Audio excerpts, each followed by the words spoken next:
এবার আমরা প্রাণীদের পেশি টিস্যু নিয়ে আলোচনা করব। আগে আমরা আবরণী টিস্যু সম্পর্কে জেনেছি, তারপর আমরা যোজক টিস্যু সম্পর্কে জেনেছি। এবার পড়ব আমরা পেশি টিস্যু, আমাদের গায়ের মাসল সম্পর্কে আমরা পড়ব। দেখো মাসল সম্পর্কে বইয়ে কি কি লেখা আছে। প্রথম কথাটা একটু লক্ষ্য করো, বলা হচ্ছে মাসল তৈরি হয় ভ্রূণের মেসোডার্ম থেকে এবং মাসল কি করতে পারে? সংকোচন প্রসারণ করতে পারে। আচ্ছা, সংকোচন প্রসারণ করতে পারে, সহজ ব্যাপার, এটা আমরা বুঝলাম। ভ্রূণের মেসোডার্ম থেকে এরা তৈরি হয়, এর মানে কি? এর মানেটা আগেও তোমাদেরকে বোঝানোর চেষ্টা করেছি, দু একবার দেখিয়েছি, আবার একবার দেখাই। তোমরা হয়তো মনে রেখেছো মানুষের ভ্রূণে 3টা স্তর থাকে। ভ্রূণ মায়ের পেটে তৈরি হয় একদম প্রাথমিক অবস্থায়, শুক্রাণু ডিম্বাণু মিলিত হলে তারপরে ভ্রূণ তৈরি হয়। মানুষের ভ্রূণে 3টা স্তর থাকে। একটা বাচ্চা যখন মায়ের পেটে গঠিত হওয়া শুরু করে সে অবস্থাটার নাম হলো ভ্রূণ। ভ্রূণে 3টা স্তর থাকে। এই 3টা স্তর থেকে একটা পূর্ণাঙ্গ মানুষের শরীরে সবকিছু তৈরি হয়। ভ্রূণের 3টা স্তর তোমাদেরকে একটু দেখায়, সবাই লক্ষ্য করো। দেখো, ধরা যাক এটা হলো ভ্রূণের সবচেয়ে ভেতরের স্তর। ভ্রূণের সবচেয়ে ভেতরের স্তরটাকে বলা হয় এন্ডোডার্ম।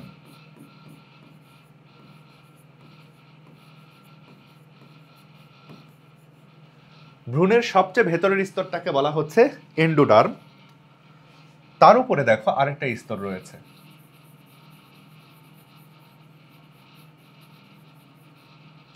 এই স্তরটা, এটার নাম কি? এন্ডোডার্মের উপরে যে স্তরটা রয়েছে তার নাম হলো মেসোডার্ম।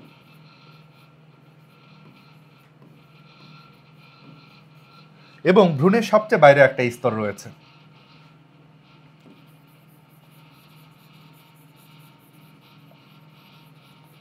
ভ্রূণের সবচেয়ে বাইরে একটা স্তর রয়েছে, এই স্তরটার নাম কি?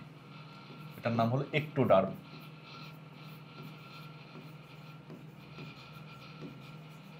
ঠিক আছে, ভ্রূণের 3টা স্তর।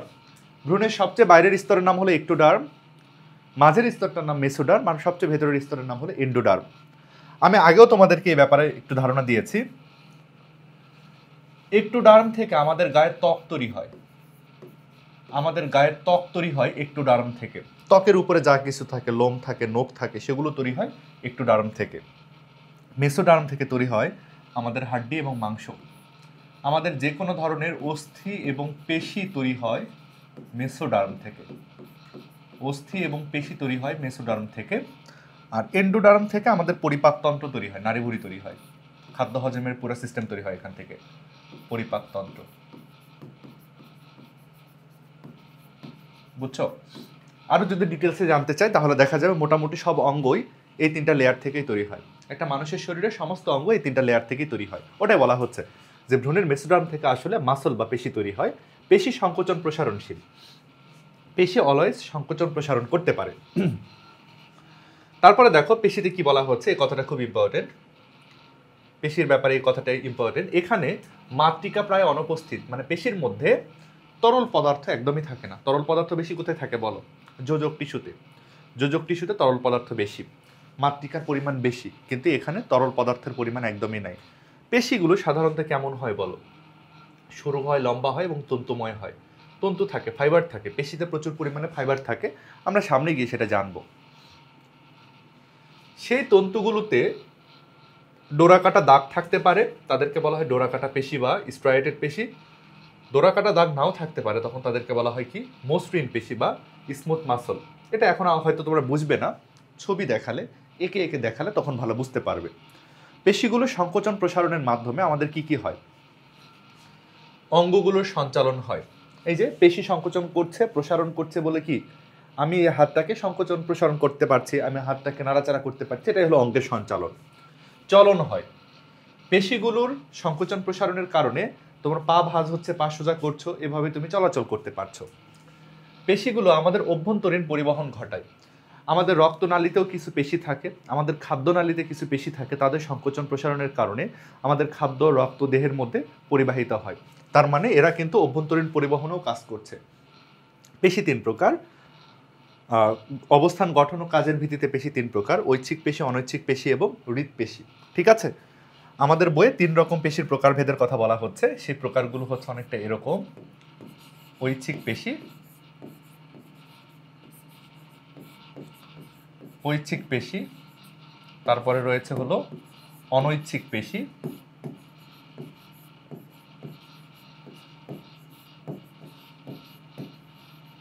এবং সবশেষে রয়েছে হৃৎপেশি। ঠিক আছে, ঐচ্ছিক পেশি, অনৈচ্ছিক পেশি এবং হৃৎপেশি। তো বইয়ের বাইরে উচ্চতর ক্লাসে গিয়েও তোমরা এই তিনটা প্রকারই পাবে। প্রকার কিন্তু তিনটা, এর বেশি পাওয়া যাবে না, তুমি যেই ক্লাসে পড়ো না কেন। অন্যগুলোর যেমন অনেক কিছু বাদ দিয়ে দিয়ে আমাদের বই লিখেছে, প্রকার কম দিয়েছে, পেশির ব্যাপার ওরকম না। পেশি আসলে এরকম তিনটাই প্রকার, ঐচ্ছিক, অনৈচ্ছিক এবং হৃৎপেশি। নাম থেকে কিছুটা হিন্টস পাওয়া যাচ্ছে যে পেশিগুলো তোমার নিজের ইচ্ছে মতো তুমি সংকোচন প্রসারণ করতে পারো। বিশেষ করে আমাদের কঙ্কালের উপরে যে পেশিগুলো থাকে, এই যে এগুলা, আমরা চাইলেই সংকোচন প্রসারণ করতে পারি, বুঝছো? এই পেশিগুলোকে বলা হয় ঐচ্ছিক পেশি। চাইলে আমরা সংকোচন প্রসারণ করতে পারি বলেই কিন্তু এদেরকে বলা হয় ঐচ্ছিক পেশি। এরা আসলে আমাদের কঙ্কালের উপরে থাকে, এজন্য এদেরকে কঙ্কাল পেশিও বলা হয়। এবং দেখা যায় এদের গায়ে ডোরাকাটা দাগ থাকে, তাই এরা দাগযুক্ত পেশি বা ডোরাকাটা পেশি। ডোরাকাটা দাগটা কেমন হবে আমি পরে দেখাবো তোমাদের। ঠিক আছে, এদের অনেকগুলো নাম। অনৈচ্ছিক পেশি, নাম থেকে বোঝা যাচ্ছে এদের সংকোচন প্রসারণ, এদের কোনো কিছু আমাদের নিয়ন্ত্রণে নাই। যেহেতু এদের সংকোচন প্রসারণ আমাদের নিজেদের ইচ্ছে মতো হয় না, তাই এরা অনৈচ্ছিক পেশি। এরা আমাদের দেহের ভেতরে থাকে, এই জন্য এদেরকে ভিসেরাল পেশি বলা হয়। দেহের ভেতরে থাকে বলে এদের নাম হলো ভিসেরাল পেশি। ভিসেরাল পেশি, ভিসেরাল পেশি। এবং এদের গায়ে কোনো দাগ নাই, এই জন্য এদেরকে বলা হয় মসৃণ পেশি। এদেরকে মসৃণ পেশিও বলা হয়। হৃৎপেশি, এরা হৃৎপিণ্ডের উপরে থাকে, এদের অন্য কোনো নাম নাই। তো এই হচ্ছে ব্যাপার, মোটামুটি এগুলো নিয়ে আমরা আলোচনা করব। দেখো এখানে তিনটা ছবি দেওয়া আছে, এটা ঐচ্ছিক পেশির ছবি, এটা অনৈচ্ছিক পেশির ছবি, আর এটা হৃৎপেশির ছবি। এই ছবিগুলো অনেক সময় তোমাদের আঁকা লাগতে পারে, এই জন্য তোমাদেরকে আমি একটু আঁকা শেখাবো। কিভাবে এই ছবিগুলো আঁকা যেতে পারে, কিভাবে তিন রকম পেশি আঁকা যেতে পারে সেটা তোমাদের শেখাবো। এবং ছবি আঁকতে আঁকতে এই তিন ধরনের পেশির পুরো বর্ণনা তোমরা বুঝতে পারবে। পেশি তিন ধরনের, সেগুলো হচ্ছে ঐচ্ছিক পেশি, অনৈচ্ছিক পেশি এবং হৃৎপেশি। আমরা তিন ধরনের পেশির ছবি দেখব এবং তাদের মধ্যে একটা তুলনা জানবো। সবাই লক্ষ্য করো, আমরা তিন ধরনের পেশির ছবি দেখব এবং তাদের মধ্যে একটা তুলনা জানব। তিন ধরনের পেশির আমরা একটু তুলনা করার চেষ্টা করব। প্রথমে আসা যাক ঐচ্ছিক পেশি প্রসঙ্গে। ঐচ্ছিক পেশি। দ্বিতীয়ত আমরা যার কথা জানবো তার নাম হচ্ছে অনৈচ্ছিক পেশি।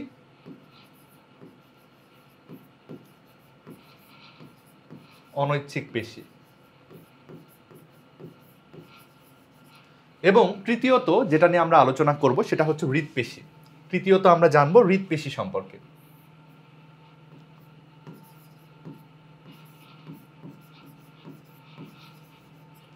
এই তো তিন ধরনের পেশি সম্পর্কে আমরা আলোচনা করব, ঐচ্ছিক পেশি, অনৈচ্ছিক পেশি এবং হৃৎপেশি। এদের ছবিগুলো আমরা একটু দেখি। ঐচ্ছিক পেশিগুলো আমাদের কঙ্কালের উপরে পাওয়া যায়, এদেরকে বলে কঙ্কাল পেশি। এই যে আমাদের হাত পায়ের এই মাসলগুলো, এগুলো হলো ঐচ্ছিক পেশি। এদের অ্যাকচুয়াল ছবিটা কেমন দেখো। ঐচ্ছিক পেশিগুলো দেখতে লম্বা লম্বা নলের মতো হয়, অনেকটা এরকম লম্বা লম্বা নলের মতো দেখতে, অনেকটা এরকম। ঠিক আছে, একটু সমান করে নেই মাথাগুলা। এই তো ঐচ্ছিক পেশিগুলো হয় এরকম লম্বা লম্বা নলের মতো। নলের মতো শেপ আমাদেরকে দিয়ে দিতে হবে,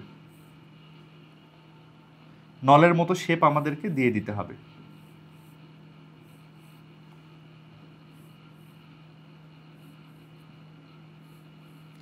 দেখো, দেখে মনে হচ্ছে না তিনটা লম্বা লম্বা নল?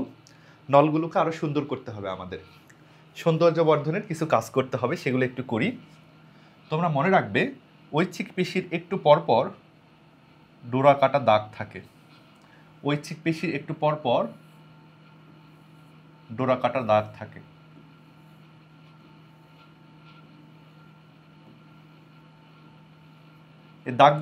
এই দাগগুলোর জন্য কিন্তু তাদেরকে বলা হয় দাগযুক্ত পেশি বা ডোরা কাটা পেশি বা স্ট্রাইটেড মাসল। এরকম করে ডোরা কাটা দাগ দিতে হবে।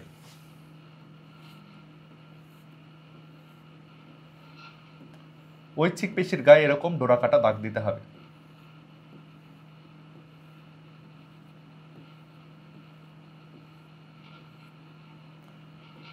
একটু সময় লাগছে, সরি, ধৈর্য ধরে একটু দেখো, তোমরা নিজেরা আঁকতে পারো আমার সাথে।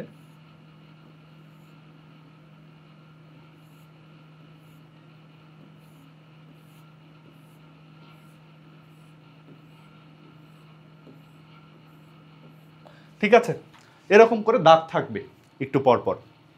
যেহেতু এটা একটা মাসল, এর ভেতরে লম্বা লম্বা দাগও থাকবে। এই লম্বা লম্বা দাগগুলো মনে করে এর ফাইবার।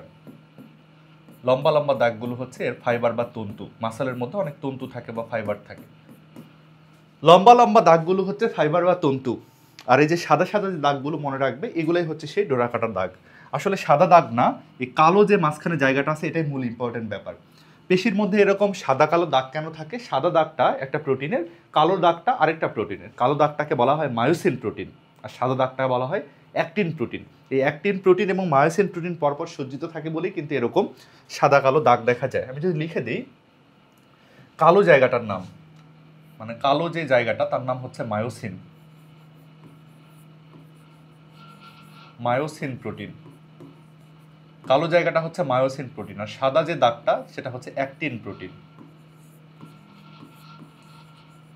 এই অ্যাক্টিন প্রোটিন এবং মায়োসিন প্রোটিনগুলো পরপর সজ্জিত থাকে বলে কিন্তু এরকম সাদা কালো ডোরা কাটা দাগ দেখা যায়। তারপরে দেখো প্রচুর নিউক্লিয়াস থাকে। এই গোলাপিগুলো হচ্ছে নিউক্লিয়াস। পরিধির দিকে বা কোষ ঝিল্লির দিকে অনেক নিউক্লিয়াস থাকে।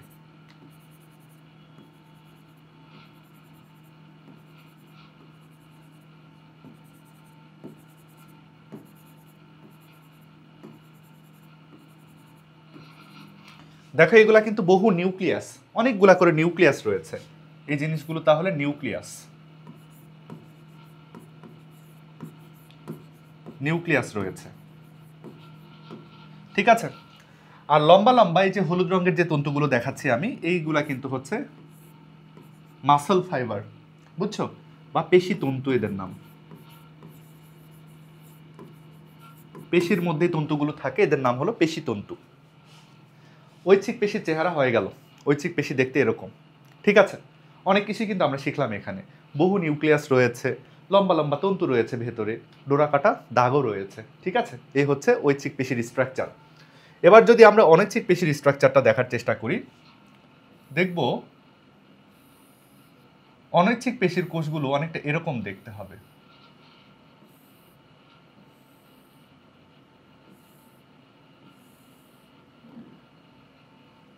আর কোথায় দিব?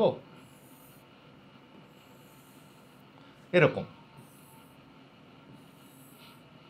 বুঝছো? অনৈচ্ছিক পেশির কোষগুলো দেখতে অনেকটা এরকম। অনৈচ্ছিক পেশির কোষগুলো দেখতে অনেকটা এরকম। ঠিক আছে, এদের প্রত্যেকের ভেতরে একটা করে বড় বড় নিউক্লিয়াস থাকবে। কেন্দ্রতে একটা বড় বড় নিউক্লিয়াস থাকবে। এদের প্রত্যেকের কেন্দ্রতে বড় বড় নিউক্লিয়াস থাকবে। একটা করে কিন্তু নিউক্লিয়াস, কেন্দ্রতে একটা বড় নিউক্লিয়াস। দেখো এদের মধ্যেও না মাসল ফাইবার আছে। অ্যাক্টিন মায়োসিন এদের মধ্যেও আছে, কিন্তু অ্যাক্টিন মায়োসিন ভালো করে সজ্জিত না, একটু ইরেগুলারভাবে সজ্জিত অ্যাক্টিন মায়োসিন এখানে। এই জন্য এদের আমরা ওরকম হচ্ছে দাগ দেখতে পাই না। এখানে অ্যাক্টিন মায়োসিনগুলো একদম সুন্দরভাবে সজ্জিত থাকে, এই জন্য এখন দাগ দেখা যায়, কিন্তু এখানে এলোমেলোভাবে সজ্জিত থাকে বলে দাগগুলো ঠিকমতো বোঝা যায় না। আরেকটা জিনিস লক্ষ্য করো, এদের কিন্তু নিউক্লিয়াসগুলো আকারে বেশ বড়, এবং নিউক্লিয়াসটা কেন্দ্রতে রয়েছে। নিউক্লিয়াস কিন্তু একটাই, প্রতি কোষে একটা করে নিউক্লিয়াস কিন্তু। এবং কোষগুলোর শেপ কেমন বলো তো? কোষগুলোর শেপ কিন্তু মাকু আকৃতির, দুই মাথা সরু পেটটা মোটা, এরকম শেপকে কিন্তু মাকু আকৃতি বলা হয়। মাকু আকৃতির কোষ রয়েছে অনৈচ্ছিক পেশিতে। হৃদপেশিতে চলে যায় আমরা। হার্টের মাসল সম্পর্কে আমরা একটু জানার চেষ্টা করি। হার্টের মাসলগুলো দেখতে কেমন? হার্টের মাসল ঐচ্ছিক পেশির মতোই হবে, ঐচ্ছিক পেশির মতোই হবে, কিন্তু শাখা থাকবে। হার্টের মাসলে থাকবে হচ্ছে শাখা। হার্টের মাসল ঐচ্ছিক পেশির মতোই হবে, তবে কি থাকবে? শাখা থাকবে। দেখো ধরা যাক এটা একটা হার্টের মাসল।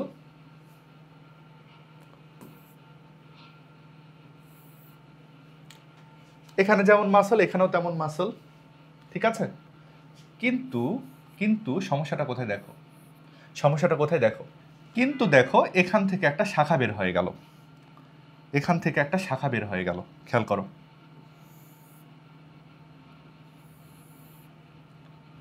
এই শাখাটা আবার এখানে দুই ভাগে বিভক্ত।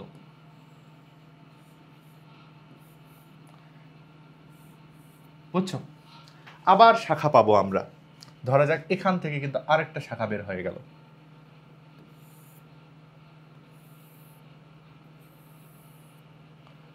এখান থেকে কিন্তু আরেকটা আমরা শাখা পাচ্ছি, অনেকটা এরকম সিস্টেম, বুঝছো? আর একটু সুন্দর করার জন্য আমি একটু সমান করি, একটু মাথাগুলো মিশিয়ে দিয়ে একটু সমান করি, করে একটু সুন্দর করে দেখাই। ওকে,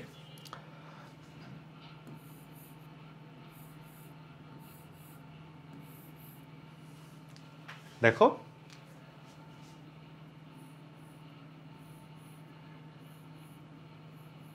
এই তো অনেকটা এরকমই, কিন্তু কিন্তু এখানে কি আছে বলো, একটু শাখা প্রশাখা আছে, একটু শাখা প্রশাখা আছে। এটা আরেকটু ডিফারেন্সিয়েট করে দিই, এবার ভালো দেখাচ্ছে। ইস, মিলল না, একটু সময় দাও আমাকে, সুন্দর করে মিলিয়ে দিই। এই তো এবার বেশি ভালো দেখাচ্ছে, তাই না? দেখো ঐচ্ছিক পেশির মতোই কিন্তু হৃৎপেশিও, কিন্তু এখানে কি রয়েছে বলো, শাখা প্রশাখা আছে, অনেক ডালপালা আছে, শাখা প্রশাখায় এরা বিভক্ত। এবার ওই জিনিসটা দিয়ে দিই, একটু আড়াআড়ি দাগগুলো দিয়ে দিই। দাগ তো এখানেও থাকবে, ঐচ্ছিক পেশিতে যেমন এরকম আড়াআড়ি দাগ ছিল, আমরা হৃৎপেশিতে ওরকম দাগ দেখতে পাবো।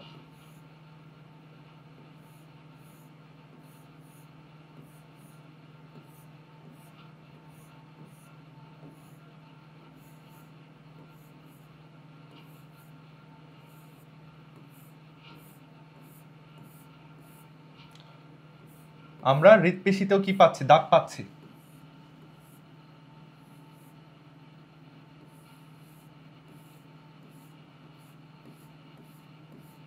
দাগ দিতে একটু সময় লাগছে, আমি দুঃখিত, তোমরা আমার সঙ্গে আঁকতে পারো, তাহলে সময়ের একটা ভালো ব্যবহার হয়ে যাবে।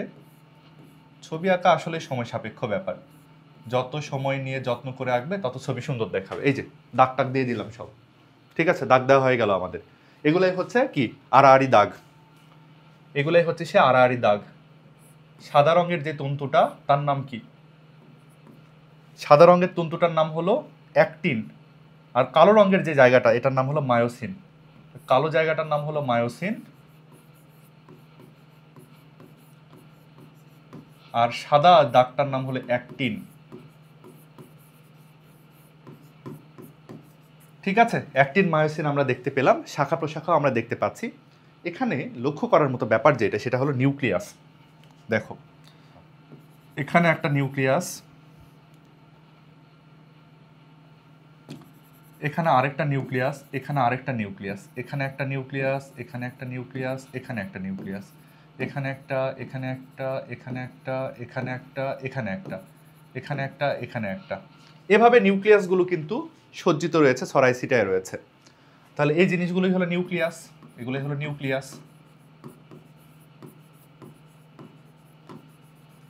একটা জিনিস যেটা এখানে নাই, অ্যাক্টিন মায়োসিন আছে, ওখানেও আছে, এখানে নিউক্লিয়াস আছে, ওখানেও নিউক্লিয়াস আছে, এখানে পেশিতন্তু আছে, ওখানেও থাকবে। পেশিতন্তুটা দিয়ে দেখাই, পেশিতন্তুটা দেখাই দিই, এখানেও দেখা এরকম লম্বা লম্বি পেশিতন্তু থাকবে।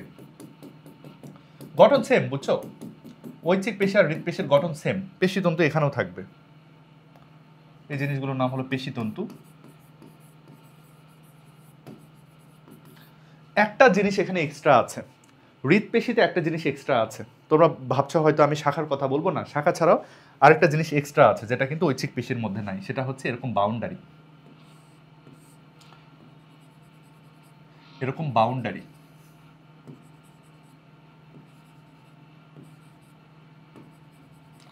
এই যে বাউন্ডারিগুলো দেখো তোমরা, এই বাউন্ডারিগুলোকে বলা হয় ইন্টারক্যালেটেড ডিস্ক। আসলে দুইটা কোষের ফাঁকে ফাঁকে এই বাউন্ডারিগুলো থাকে, এই বাউন্ডারিগুলোর নাম হলো ইন্টারক্যালেটেড ডিস্ক।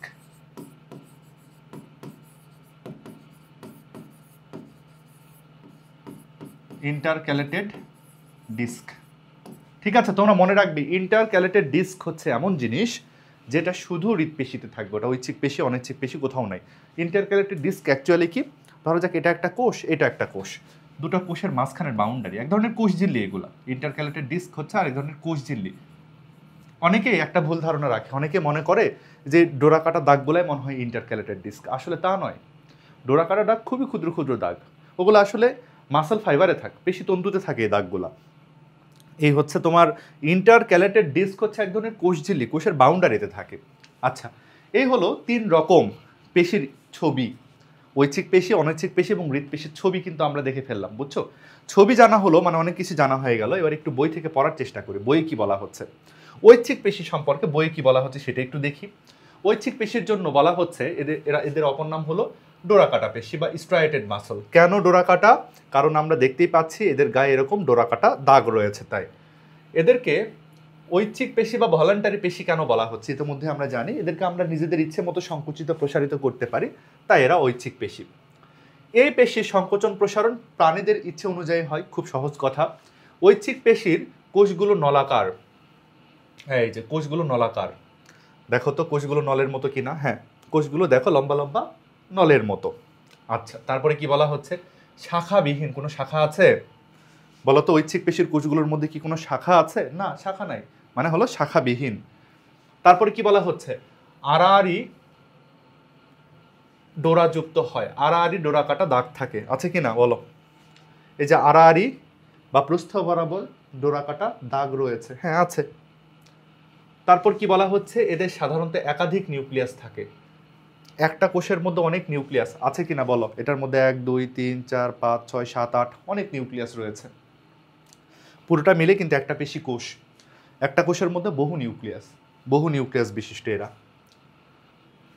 তারপরে বলো কি বলা হচ্ছে এখানে? পেশিগুলো দ্রুত সংকুচিত হতে পারে। হ্যাঁ, সংকোচন প্রসারণ অনেক দ্রুত হয় এবং অনেক প্রসারণও দ্রুত হয়। এই পেশিগুলো সাধারণত অস্থিতন্ত্রের সাথে সংলগ্ন থাকে, মানে হাড়ের সঙ্গে লেগে থাকে। হাড়ের সঙ্গে লেগে থাকে বলে এদেরকে কঙ্কাল পেশি বা স্কেলিটাল পেশি বলা হয়। হাড়ের সঙ্গে লেগে থাকে বলে এদেরকে বলা হয় কঙ্কাল পেশি। এদেরকে কঙ্কাল পেশিও বলা হয় বা স্কেলিটাল পেশি বলা হয়।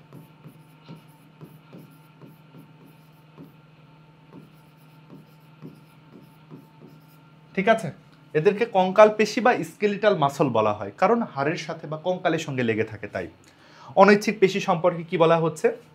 দেখো, এই পেশিগুলো আমরা নিজেদের ইচ্ছে মতো সংকোচন প্রসারণ করতে পারি না বলে অনৈচ্ছিক পেশি। এদেরকে স্মুথ মাসলও বলা হয়। স্মুথ মাসল বা মসৃণ পেশি কেন বলা হয়? দেখো, এর গায়ে তো কোনো দাগ নাই, এর গায়ে তো কোনো আড়াআড়ি দাগ নাই, আড়াআড়ি ডোরা কাটা কোনো দাগ নাই বলে এদেরকে বলা হয় মসৃণ পেশি। আচ্ছা, তারপরে কি বলা হচ্ছে? এই পেশিগুলোর সংকোচন প্রসারণ প্রাণীর ইচ্ছে অনুসারে হয় না, ইচ্ছাধীন নয়। এই পেশির কোষগুলো মাকো আকৃতির। এটা তো আমরা ছবি এঁকেই দেখেছি। এই যে পেশির কোষগুলো কেমন দেখতে বলো? মাকো আকৃতির, তাই না? লেখা হয়নি, লিখে দিই। এগুলো দেখতে কেমন? এগুলো সবাই হলো মাকো আকৃতির। মাকো আকৃতির কোষ দিয়ে গঠিত এরা। আচ্ছা, তারপরে দেখো এদের গায়ে কোনো দাগ থাকে না। হ্যাঁ, আমরা দেখলাম। এই পেশিগুলোকে এই জন্য মসৃণ পেশি বলা হয়। এরা থাকে কোথায় বলো তো? প্রাণীদের রক্তনালীতে, খাদ্যনালীতে। খাদ্যনালী মানে পৌষ্টিক নালী, বুঝছো? প্রাণীদের রক্তনালী, খাদ্যনালীতে এই পেশিগুলো মেইনলি থাকে। রক্তনালী, খাদ্যনালীতে থাকে। আচ্ছা, এরা কি করে? অভ্যন্তরীণ অঙ্গাদির সঞ্চালনে অংশগ্রহণ করে। খাদ্য প্রক্রিয়ায় এদের ক্রমসংকোচন হয়। আচ্ছা, যাই হোক, আমাদের শরীরের ভেতরে বিভিন্ন পদার্থের স্থানান্তরে এদের ভালো ভূমিকা রয়েছে। যেমন আমাদের যে রক্তনালী, তারা আমাদের রক্তকে পরিবহন করে। আমাদের খাদ্যনালী যেটা, সেটা আমাদের কিন্তু খাদ্যকে পরিবহন করে। খাদ্যনালী সবসময় এভাবে সংকুচিত হয়, প্রসারিত হয়, এতে করে খাদ্যনালীর বিরুদ্ধে খাদ্য চলাচল করতে পারে। অভ্যন্তরীণ যে অঙ্গগুলো রয়েছে তাদের সঞ্চালনেও কিন্তু এদের ভালো ভূমিকা আছে, ওটা বলা হচ্ছে এখানে। তারপরে সবশেষে হৃৎপেশি সম্পর্কে একটু বলা আছে। এই যে হৃৎপেশি সম্পর্কে আমরা সবই জানি, কিন্তু ওখানে ছবিতে আমরা দেখেছি। তারপরে বই থেকে একটু পড়ে নেই, বইয়ে কি কি বলা হচ্ছে হৃৎপেশি সম্পর্কে একটু দেখো। এই পেশি মেরুদণ্ডী প্রাণীদের শরীরের মধ্যে থাকে। এগুলো এক ধরনের বিশেষ রকম অনৈচ্ছিক পেশি। মানে মানুষের হার্ট বিশেষ ধরনের অনৈচ্ছিক পেশি, মানে হার্টের উপর কিন্তু আমাদের কন্ট্রোল নাই। হৃৎপেশিকে আমরা চাইলেই সংকুচিত প্রসারিত করতে পারি না। আমাদের হৃৎপিণ্ডের উপর আমাদের কোনো কন্ট্রোল নাই। হৃৎপিণ্ড কখনো একা একাই স্পন্দন বাড়িয়ে ফেলে, কখনো একা একাই স্পন্দন কমিয়ে ফেলে, আমাদের কোনো কন্ট্রোল নাই হার্টের উপরে। যদি আমরা কন্ট্রোল করতাম তখন দেখা যেত যে আমাদের হার্ট আমরা নিজেরাই বন্ধ করে আমরা সুইসাইড করে ফেলতে পারতাম, কিন্তু সেটা তো সম্ভব না। আমাদের হার্ট কখনো বেশি বিট করে, আমরা চাইলে আমাদের হার্টকে কিন্তু কন্ট্রোল করতে পারি না। হার্টের উপরে যদি আমাদের কন্ট্রোল দেওয়া হতো তাহলে কিন্তু আমরা ঘুমালে আমাদের হার্ট বন্ধ হয়ে যেত, তখন আমরা মারা যেতাম, বুঝছো? ঘুমালে মানুষের সব ঐচ্ছিক পেশির কর্মকাণ্ড আমরা আর নিয়ন্ত্রণ করতে পারি না, তখন কিন্তু আমাদের হাত পা চলেন ঠিক মতো, তো হার্টও চলতো না, আমরা মরে যেতাম। এই জন্য হৃৎপেশির উপরে আমাদের কোনো কন্ট্রোল নাই, হৃৎপেশি একলা একলাই চলাচল করে। কিন্তু হৃৎপেশির গঠনটা ঐচ্ছিক পেশির মতো, দেখো হৃৎপেশির গঠনটা কিন্তু ঐচ্ছিক পেশির মতো, কিন্তু কন্ট্রোলের দিক থেকে সে কিন্তু অনৈচ্ছিক পেশি। এই জন্য হৃৎপেশিকে বলা হয় বিশেষ ধরনের অনৈচ্ছিক পেশি। এটা কিন্তু কখতে আসে, এটা কিন্তু কখ প্রশ্নতে আসে, এটাকে বলা হয় বিশেষ ধরনের অনৈচ্ছিক পেশি।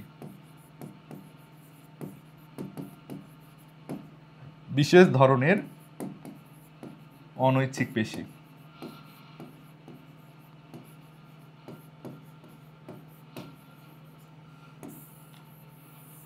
ঠিক আছে, এদেরকে বলা হয় বিশেষ ধরনের অনৈচ্ছিক পেশি। ঐচ্ছিক পেশির মতো গঠন, কিন্তু কাজের দিক থেকে সে অনৈচ্ছিক পেশি, এই জন্য বলা হয় এদেরকে বিশেষ ধরনের অনৈচ্ছিক পেশি। এই পেশিগুলোর আকৃতি নলাকৃতি, অনেকটা ঐচ্ছিক পেশির মতোই। এদের শাখা থাকে, হ্যাঁ এই কথাটা খুব ইম্পর্টেন্ট, এটা এমসিকিউ আসে যে কোন পেশির শাখা থাকে। দেখো ঐচ্ছিক পেশির কিন্তু কোনো শাখা নাই, ইতিমধ্যে আমরা দেখেছি ঐচ্ছিক পেশির মধ্যে কোনো শাখা নাই, কিন্তু হৃৎপেশির মধ্যে কিন্তু শাখা আছে। ওই যে দেখো হৃৎপেশির মধ্যে শাখা আছে, এই জন্য বলা হচ্ছে শাখান্বিত। আড়াআড়ি দাগযুক্ত, হ্যাঁ দাগ থাকে আড়াআড়ি। এবং টিস্যুর কোষগুলোর মাঝে রয়েছে ইন্টারক্যালেটেড ডিস্ক, বুঝছো? টিস্যুর মধ্যে রয়েছে, কোষের মধ্যে রয়েছে ইন্টারক্যালেটেড ডিস্ক। এই শব্দটার অর্থ তোমাদেরকে বললে আরো ভালো করে বুঝতে পারবে। ইন্টার মানে মধ্যবর্তী, ক্যালেটেড মানে হলো কোষ, ডিস্ক মানে হলো চক্র। কোষগুলোর মধ্যবর্তী স্থানে একটা চক্র, দেখো এটা একটা কোষ, এটা একটা কোষ, দুটা কোষের মাঝখানে একটা চক্রাকার অংশ, যার নাম হলো ইন্টারক্যালেটেড ডিস্ক। এই ইন্টারক্যালেটেড ডিস্ক কিন্তু অনৈচ্ছিক পেশির হৃৎপেশির মধ্যে থাকে। তারপরে বলা হচ্ছে কি, এই পেশি সংকোচন প্রসারণ প্রাণীর ইচ্ছাধীন নয়। হ্যাঁ, আমরা হৃৎপেশিকে চাইলেই সংকোচন প্রসারণ করতে পারি না, অর্থাৎ কার্ডিয়াক পেশির গঠন ঐচ্ছিক পেশির মতো, কিন্তু কাজের দিক থেকে সে অনৈচ্ছিক পেশির মতো। এই পেশিগুলোর শাখা থাকে, এই শাখাগুলো পরস্পরের সঙ্গে যুক্ত থাকে। কার্ডিয়াক পেশি সমন্বিতভাবে সংকুচিত এবং প্রসারিত হয়। হ্যাঁ, সবগুলো কার্ডিয়াক মাসেল একসাথে সংকুচিত প্রসারিত হয়। মানব ভ্রূণ সৃষ্টির একটা বিশেষ পর্যায় থেকে, বলা হয় 4 থেকে 6 সপ্তাহ বয়স। এটাতে একটু কনফিউশন আছে, ওই জন্য লিখে দিই, মানব ভ্রূণের 4 থেকে 6 সপ্তাহ। মানব ভ্রূণের 4 থেকে 6 সপ্তাহ বয়স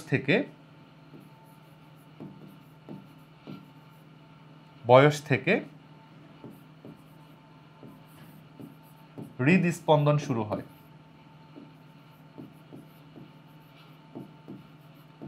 4 থেকে 6 সপ্তাহ বয়স থেকে হৃদস্পন্দন শুরু হয়। এই কথাটি একটু মনে রাখতে পারো, ঠিক আছে?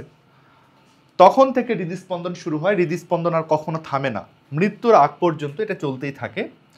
কার্ডিয়াক মাসল একটা নির্দিষ্ট গতিতে সংকুচিত এবং প্রসারিত হয়, দেহের রক্ত চলাচল প্রক্রিয়া নিয়ন্ত্রিত করে। একটা ক্ষমার্কের কোশ্চিন আসে যদি অন্য অধ্যায়ের আলোচনা, তখন আমরা গিয়ে বিস্তারিত জানবো। তারপরে একটু বলে রাখি, হার্ট সবসময় সংকুচিত প্রসারিত হচ্ছে। হার্টের মাসলগুলো ক্লান্ত হয়ে যায় না কেন? হার্টের মাসল ক্লান্ত হয় না কেন? আমাদের হাত যদি একটু আমরা নড়াচড়া করি আমরা ক্লান্ত হয়ে যাই, হার্ট ক্লান্ত হয় না কেন? বলা হচ্ছে হার্টের নিঃশ্বাসকাল বেশি, মানে হার্ট বিশ্রাম নেয় বেশি। হার্টের মাসলগুলো 2 বার সংকোচন প্রসারণের মাঝে অনেক ভালো বিশ্রাম নেয়, তো এই জন্য সহজে ক্লান্ত হয় না। তোমরা মনে রাখবে, অবসন্ন হয় না বা ক্লান্ত হয় না কেন? হার্টের মাসল ক্লান্ত হয় না কেন? এটা খুব ইম্পর্টেন্ট কথা, তো এই জন্য লিখে দিচ্ছি, ক্লান্ত হয় না কেন? কারণ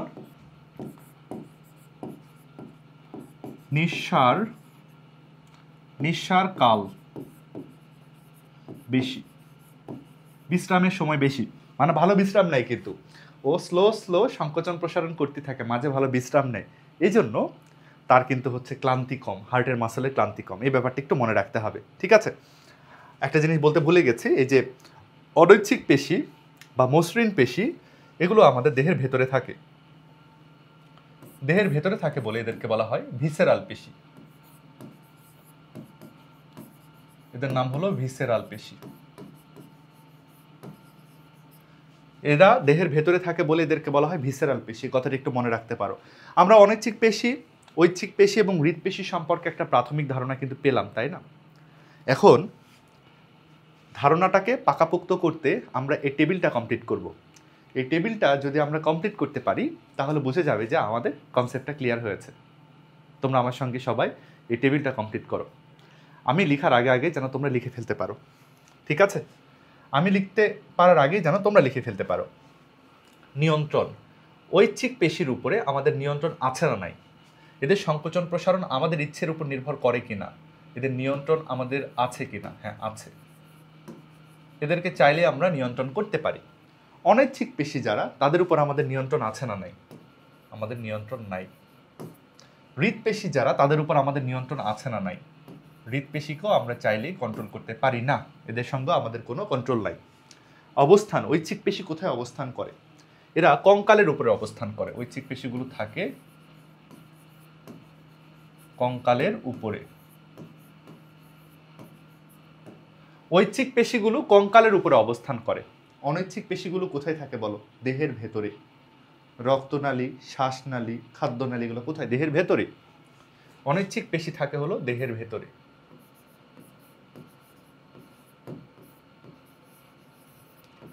এরা থাকছে হলো দেহের ভেতরে। হৃদপেশি এগুলো কোথায় থাকছে বলো? হৃদপিণ্ডে। হৃদপেশি থাকছে হলো হৃদপিণ্ডে, হার্টে। কোষের গঠন, ঐচ্ছিক পেশির কোষগুলো দেখতে কেমন বলো? লম্বা,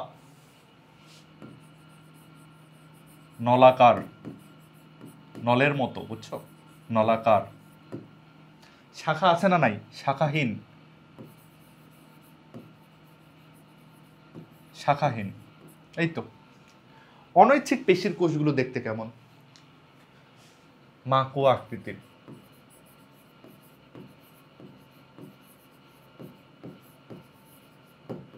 তারপরে বলো তো হৃদপেশির কোষগুলো দেখতে কেমন? লম্বা, নলাকার, কিন্তু শাখাযুক্ত।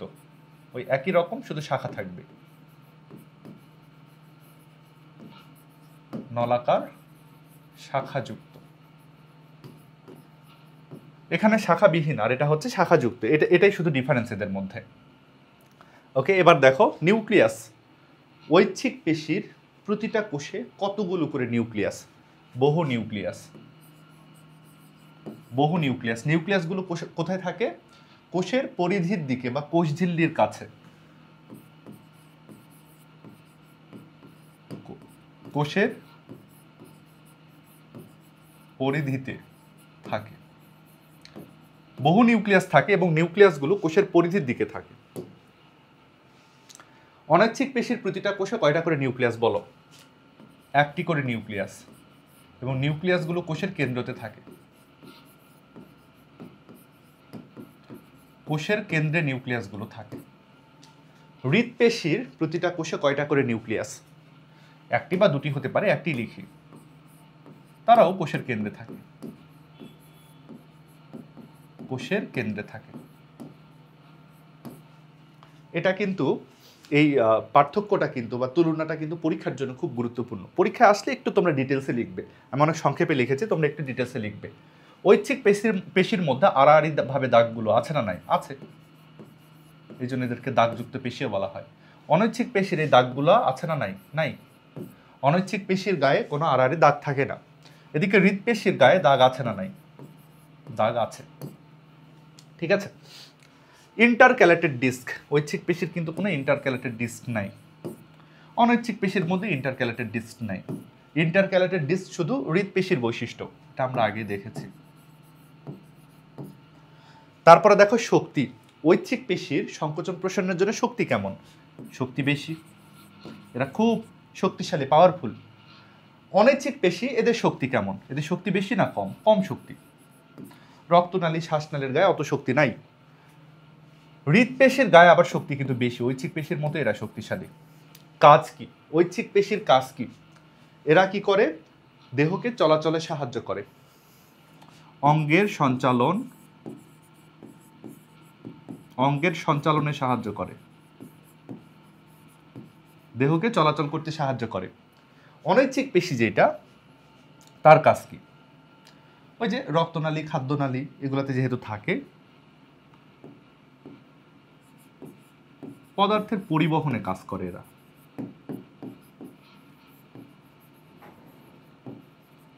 ঠিক আছে। আর হৃদপেশি, এদের কাজ কি? হৃদপিণ্ডের সঞ্চালন, হৃৎপিণ্ডের সংকোচন প্রসারণ।